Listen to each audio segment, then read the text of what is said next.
Hi, this is Luke, and this is how to get the best out of oeksound Bloom. Unlike multi-band compressors or dynamic EQs, Bloom is in a category of its own because it is an adaptive tone shaper.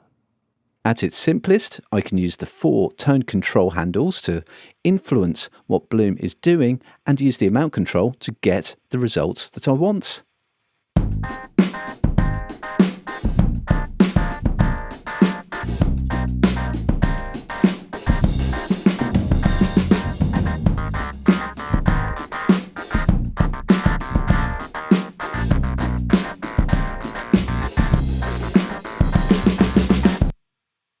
And that's easy enough to do. I've got cut or boost in each band, but I can also decide where that's happening just by sliding the handle instead. And then of course there's the big amount control. But for me, the key to getting the best out of the amount control, and especially in the squash area, which I love, is the squash cal control down at the bottom of Bloom. And what this does, it allows me to set the amount of squash by putting the amount control where I want it so that I have a little window of control either side of that sweet spot.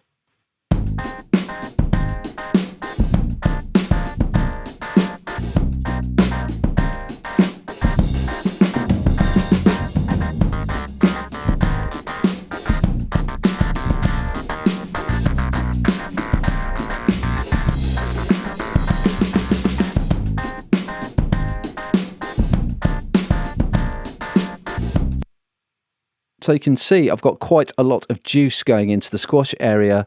If I hold Alt or Option, I can just reset that to Unity, and then I get very different behaviour indeed. So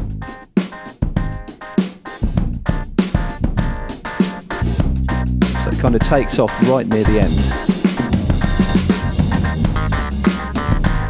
And then I get hardly any near the top of the squash area.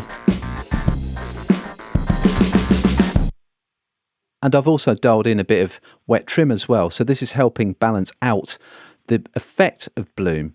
This is different to using the output gain because what it does is it makes the wet signal 2 dB louder in this case than the dry signal, which is at unity gain.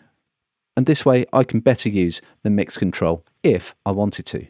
So between those controls at the bottom, I'm getting a much more customized, controllable sound out of Bloom. So if I reset the wet trim and then go between unprocessed and processed, I get a drop in level.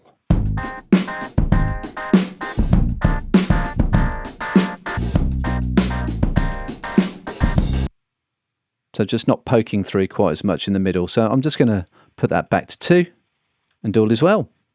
And of course I get all the extra Bloom goodies in there as well. I can do mid-side processing if I want.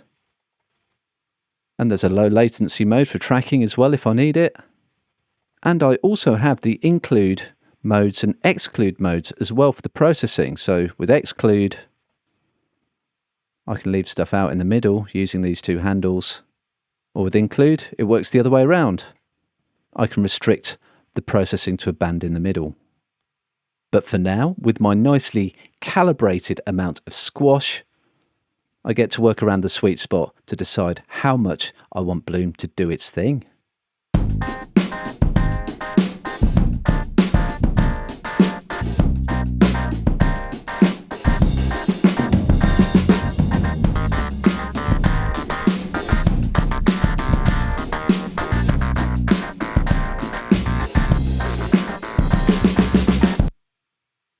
You can click the link above to find out more about the features and sound of Bloom in our first look video, and also head over to the Production Expert blog to find out more about getting the best out of Bloom.